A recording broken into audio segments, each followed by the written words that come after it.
Kabi-kabilang landslide, mga sirang kalsada at pahirapang supply ng kuryente at signal. Yan pong iniwan ng magnitude 7.8 na lindol sa ilang bahagi ng Sarangani.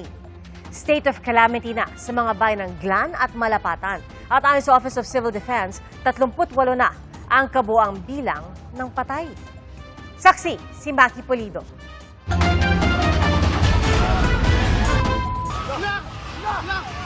Tila binali ng malakas na pagyanig ang mga poste ng gusaling ito sa Malapatan, Sarangani. Delivery truck driver ang kumuha ng video. Nagde-deliver siya sa grocery store pasado alas 7 ng umaga kahapon. Mabuti na lang lumabas sandali ang driver noong tumama ang magnitude 7.8 na lindol. Wala namang nasaktan dahil sarado pa ang grocery store noong mga oras na yon. Napadapa at napaiyak naman ang mga estudyante sa isang eskwelahan sa barangay Upper Suyan.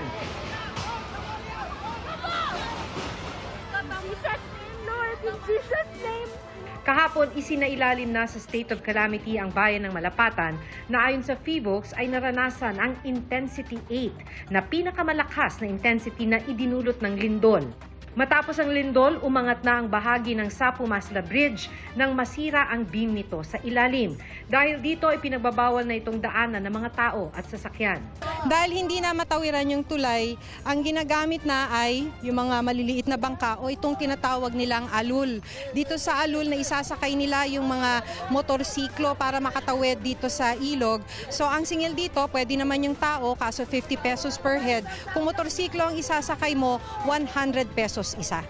State of calamity na rin sa bayan ng Glan, Sarangani. Hanggang ngayon, hindi pa naaalis ang sasakyang ito na nagulungan ng malalaking tipak ng bato. Ligtas naman ang driver. Paglampas ng arko, mga naglalakihang bato mula sa gumuhong bahagi ng bundok ang humarang sa kalsada. Kung titignan ninyo, ito putol na itong highway. Butas na talaga siya. Hindi na talaga yan madaraanan. Maliban dito sa landslide, na natakpan yung kalsada na hindi pa nakli-clear. May mga portions na talaga nitong kalsada na butas-butas na. Itong portion na to ng kalsada, biyak na talaga.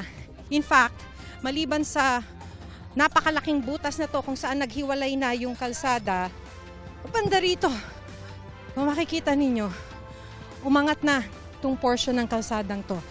Well, may butas dito, kailangan daw mag-ingat. Ito, kung titignan ninyo, umangat na itong portion ng kalsadang to.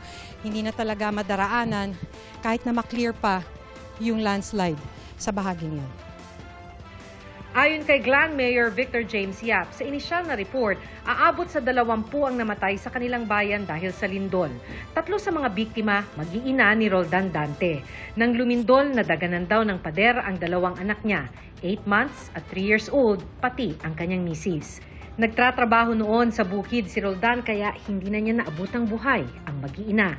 Ang iniisip ko yung pamilya ko, yung unang nalagay sa isip ko. Hindi ako maka-uwi dito kaya ang dalan ba?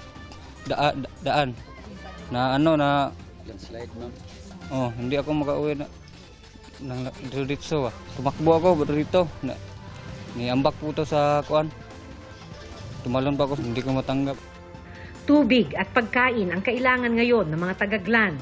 Problema ang kawalan ng kuryente at signal ng cellphone. Hindi ko na sila in-evacuate kasi yung evacuation center ko nasira noong 2023. Humingi akong funding, hindi ako binigyan ng funding. So nasira ngayon, wala na akong mapaglagyan ng evacuation. Hindi pa raw nakakabangon ang kanilang bayan mula sa lindol noong 2023. Ngayon, mas mapaminsala pa ang tumama roon. Gumuho naman ang riprap sa bayan ng Maasim, kaya isang lane lang muna ang nadaraanan sa National Highway sa Barangay Tinoto. Muntik ding tamaan ng bahagi ng riprap ang mga bahay sa ibaba nito. Naitala ang epicenter ng lindol 32 kilometers mula sa Maasim.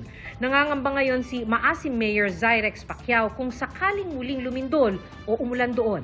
Gusto na ito ipaabot sa Department of Works and Highways nga matagaan nila og as soon as possible nga action temporarily or any ways of para ma-prevent nga mudako pa ang damage. Sa ngayon, patuloy na nananatili ang 60 pamilya sa evacuation center sa Barangay Poblasyon.